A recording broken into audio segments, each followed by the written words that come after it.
je profite d'une pause dans mon étude de maths pour enfin vous faire mon In My Mailbox spécial New York. Car pour ceux qui ne sont pas au courant, je suis allée à New York il y a environ 2 semaines. Vous pouvez aller voir mon vlog sur New York. Il est très joli.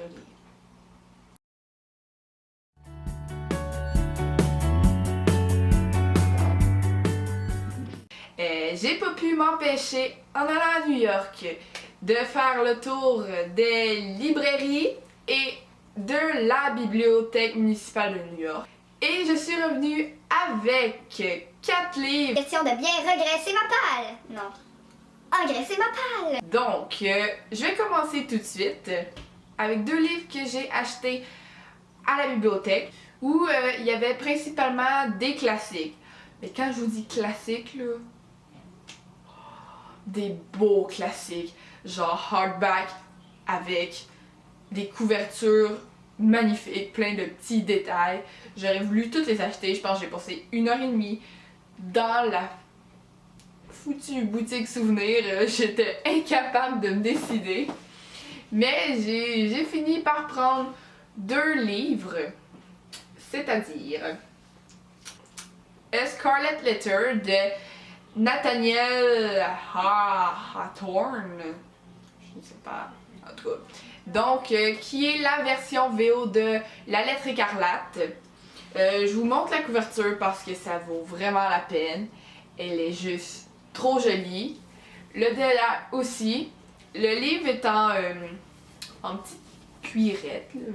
Ben, je l'ai pris parce que ça faisait un bout tout de même que je voulais le lire. Pourquoi? Ben, parce que c'est un classique. Et parce que ils l'ont mentionné dans la série Pretty Little Liar.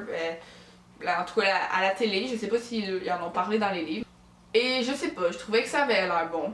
Si je me trompe pas trop, c'est l'histoire d'une femme dont j'ai aucune idée c'est quoi le nom. Cette femme-là a été accusée d'adultère. Donc elle a trompé son mari. Et pour que les villageois la reconnaissent, il faut qu'elle porte un A rouge peint ou en tout cas sur ses vêtements. Et c'est tout ce que je sais de l'histoire. Dans le fond, c'est le film Easy A, si vous l'avez vu. Je pense que ça reprend cette histoire-là. Ensuite, là j'étais vraiment contente de moi. J'ai trouvé Les Contes des Frères Grimm, mais réécrit par Philip Pullman. Déjà là, la couverture est trop jolie. La madame à la caisse m'a fait un magnifique petite étampe dedans. Oui!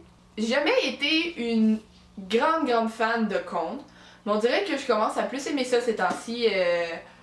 Ben, en écoutant, j'ai écouté la série Once Upon a Time. J'ai écouté, c'est un grand mot, j'ai écouté 4 épisodes.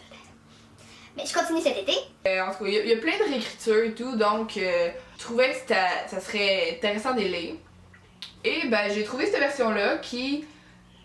J'ai lu le prologue, là, puis Philippe Pullman expliquait qu'il a pas voulu moderniser les contes ou quoi que ce soit, il a juste comme réécrit de façon à ce que ça soit mieux construit parfois, plus intéressant.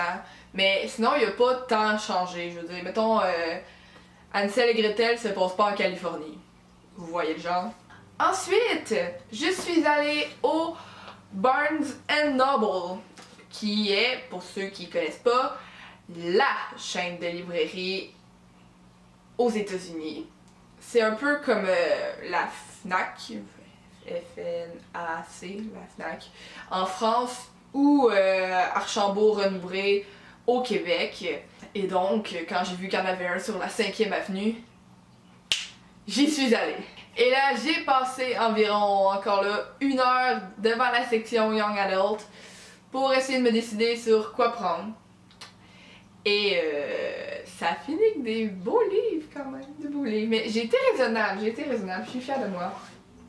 Donc, j'ai pris Anna and the French Kiss par Stephanie Perkins. Je voulais absolument la couverture VO parce qu'on s'entend qu'elle est 1000 fois plus jolie que celle en français. Moi, la Tour Eiffel, déjà tu gagnes des points avec moi. Et le coucher de soleil rose. L'histoire de Anna, une jeune fille qui habite aux États-Unis, à Atlanta. Elle est heureuse avec sa vie là-bas. Elle a sa meilleure amie, elle craque pour un gars et il commence à bien l'aimer en retour. Tout va bien, bref, jusqu'au moment où le père d'Anna décide de l'envoyer dans un pensionnat à Paris. Écoute, moi je me plaindrais pas trop.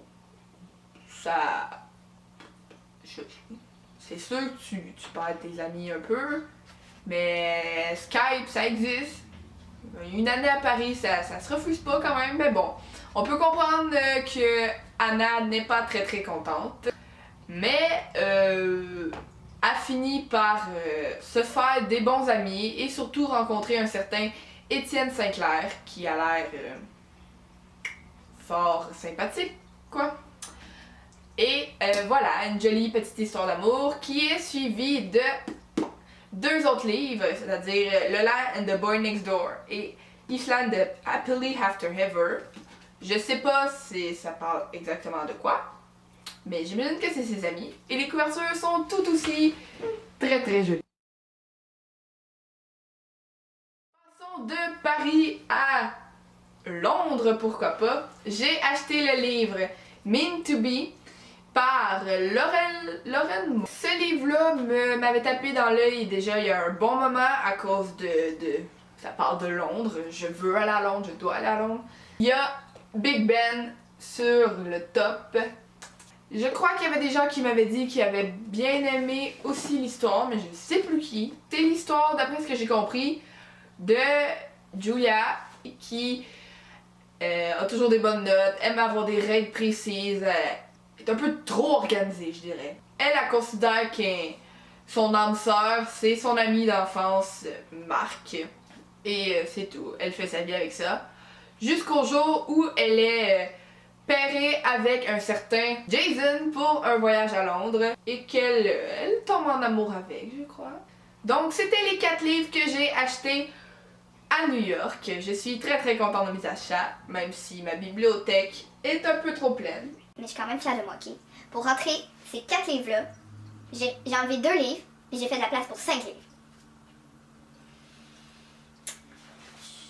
Je pense que ça me dit que j'ai plus besoin de faire de maths. J'ai eu 3 services presse dans les dernières semaines. Raison de vivre par Rebecca Donovan. Donc je l'ai déjà lu, j'ai déjà chroniqué, donc je vais pas le sortir, là, il est trop loin, mais je vais juste vous mettre le lien de la chronique en barre d'infos. Mais j'ai aussi eu deux services presse e-book. J'ai eu une nouvelle écrite par Stéphanie Lagal, une auteure que je ne connaissais pas mais qui m'a contactée pour que je lise un de ses livres. Et cette nouvelle s'appelle Nuit. Et c'est l'histoire une petite histoire de loup-garou, je crois. Ça peut être sympathique. Merci à l'auteur. Et j'ai aussi les éditions de la Rémanence qui m'ont contacté pour que je chronique un de leurs livres. Et j'ai choisi L'Avenir par Catherine Leblanc. Je me rappelle plus du résumé, je suis désolée. Donc ça aussi, je crois qu'il est pas très gros, je vais le lire assez rapidement quand j'aurai fini l'étude.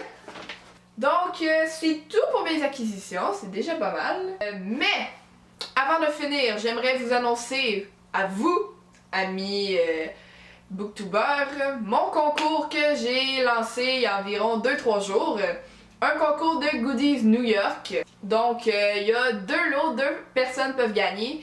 Et tout ce que vous avez besoin pour participer, c'est d'être abonné à moi, soit sur YouTube, content de le faire, sur mon blog, sur Facebook ou sur Twitter. Je vais juste vous montrer les lots. Le premier lot, c'est des petits signets aimantés que j'ai achetés dans la boutique souvenir justement de la bibliothèque. Il y en a 3. Donc, on a celui-là qui est un taxi de New York. L'autre ici, des petits buildings. Et finalement, on a ça qui ressemble curieusement beaucoup à l'Arc de Triomphe à Paris.